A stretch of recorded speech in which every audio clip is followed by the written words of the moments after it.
Bonjour à tous et bienvenue pour une nouvelle vidéo. Dans cette vidéo, on va faire un petit commentaire sur l'histoire de Minecraft. Donc Minecraft est un jeu vidéo de type bac à sable, construction complètement libre de sandbox en anglais, développé par le suédois Marcus Persson, nommé aussi Notch par le studio de développement Mojang. Ce jeu plonge le joueur dans un univers généré aléatoirement composé de voxels, c'est-à-dire des cubes ainsi que des pixels. Le jeu intègre Minecraft est maintenant sur plusieurs plateformes telles que la Wii U, l'Xbox One, la Nintendo Switch, la PS4, ainsi que d'autres consoles, dont les consoles sur PC, sur tablette et sur Raspberry Pi, et dernièrement en version réalité virtuelle. Le jeu actuellement est disponible en 96 langues, s'est vendu en 8 ans à plus de 100 millions d'exemplaires sur toutes les plateformes et également décliné sous plusieurs formes dans l'univers des jeux physiques, donc réels, tels que Papercraft, donc c'est des origamis, des figurines, des vêtements et des peluches, et des boîtes de jeux Lego. Il existe deux modes de jeu dans Minecraft. Le mode survie plonge le joueur dans un monde peuplé de monstres qui apparaissent dans les endroits sombres, c'est-à-dire la nuit et les grottes non éclairées. C'est le mode principal et par défaut des mondes Minecraft. Le joueur doit survivre et être capable de se défendre. Pour cela, il peut fabriquer des outils. Par exemple, à partir de bois, il peut concevoir des planches et des bâtons. Avec des bâtons et de la pierre pour fabriquer une pioche ou bien une épée. Avec une pioche, il peut extraire du charbon et du fer. De certaines matières telles que le fer, le charbon, le diamant ou encore le cuir, le joueur pourra se faire des armures pour résister aux monstres. Chaque outil est construit à partir d'éléments basiques récoltés. Il est également nécessaire de chasser des animaux ou de cultiver du blé, des pommes de terre ou des carottes afin de s'approvisionner en nourriture. Dernier point remarquable, la redstone permet de concevoir des circuits logiques. Elle est aussi comparable à l'électricité de la réalité et de rendre le monde interactif. Il est ainsi disponible de nouvelles possibilités afin de fabriquer des portes à ouverture automatique, des générateurs de sable ou encore une calculatrice. Et encore plein d'autres choses non citées ici. Le joueur peut également utiliser des circuits de redstone pour automatiser certaines tâches comme l'agriculture ou l'élevage. La redstone n'a presque pas de limite, elle permet même d'accomplir des prouesses informatiques et numériques intenses. Ensuite, il y a le mode créatif, qui permet aux joueurs de construire et de détruire des blocs instantanément à volonté. Il n'y a pas de fabrication d'objets, la quasi-majorité des blocs et des objets est disponible dans l'inventaire du joueur. Il n'a donc pas besoin d'aller chercher toutes ces ressources dans la nature. Il est aussi possible de voler en pressant 2 fois de suite la touche de saut, donc la barre d'espace de votre clavier, si vous êtes sur ordinateur bien sûr. Le mode est disponible en solo et en multijoueur.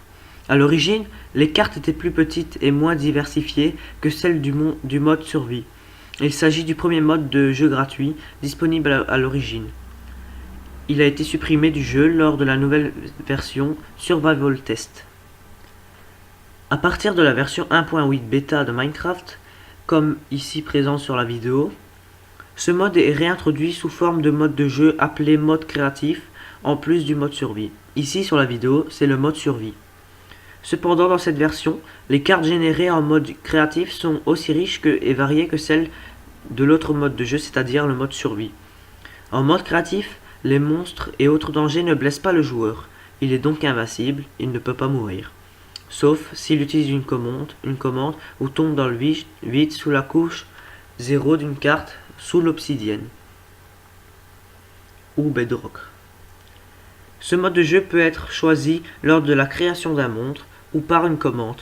Il est très prisé par les architectes et les ingénieurs car il permet d'accéder aux ressources de manière illimitée sans avoir à les collecter. Ensuite, il existe encore un autre mode, mais presque personne ne l'utilise, et il est le mode extrême, hardcore en anglais. Est un mode de jeu similaire au mode survie, mais où le joueur n'a qu'une seule vie et la difficulté est bloquée au niveau maximum. Si le joueur meurt, il ne peut pas ressusciter et le monde sera supprimé à tout jamais. Il n'a donc pas le droit à l'erreur. Dans ce mode, l'apparence des cœurs et de la barre de vie est très différente. Ils ont 2 yeux, leur donnant un air diabolique. À la fin de la partie, le score du joueur s'affiche, correspondant au nombre de monstres tués et donc à l'expérience acquise au cours du jeu.